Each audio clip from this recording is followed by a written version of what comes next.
Sir sensitive penis అంటా ఉంటారు. అంటే అక్కడ ఆ ప్రాంతంలో సున్నితత్వం గురించి మాట్లాడుతా ఉంటారు.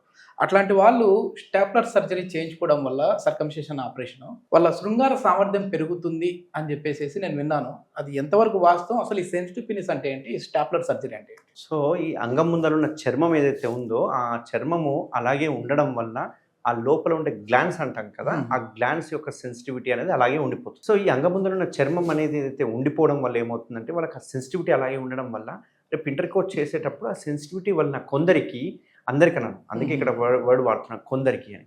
ఆ కొందరికి ఏమైతుంది అంటే, ఆ సెన్సిటివిటీ వలన తొందరగా ఎజాక్యులేషన్ అయిపోతుంది. ఓకే. దీన్నే ప్రీమెచ్యూర్ ఎజాక్యులేషన్ అంటుంటాం. హ్మ్. పీఎంఈ అని అంటాం. ఓకే. అంతేకాకుండా ఆ సెన్సిటివిటీకి ఒక రకమైన భయంకి వాళ్ళకి అంగస్తంభన కూడా సరిగా ఉండదు. ఓకే. దానివల్ల ఎరెక్టైల్ డిస్ఫంక్షన్స్ అనేవి వస్తాయి. సో ఈ సెన్సిటివిటీ వలన లాభాలు ఏం లేవు. అందరూ ఏమనుకుంటారంటే సెన్సిటివిటీ ఉంటే ప్లెజర్ ఉంటుంది, సెన్సిటివిటీ ఉంటేనే ఇంటర్ కోర్స్ బాగుంటుందనే ఉద్దేశంతో చాలామంది అపోహలు ఉన్నారు. బట్ ఈ సెన్సిటివిటీ వలన ఎటువంటి ఉపయోగం ఉండదు. సర్కంసిషన్ చేయించుకున్న వాళ్ళకి అండ్ చేయించుకున్న వాళ్ళకి గనక చూసుకుంటే గనక వాళ్ళ ప్రీమెచ్యూర్ ఎజాక్యులేషన్ కావచ్చు, ఎరెక్టైల్ డిస్ఫంక్షన్స్ కావచ్చు, ఇవన్నీ సాల్వ్ అవుతాయి.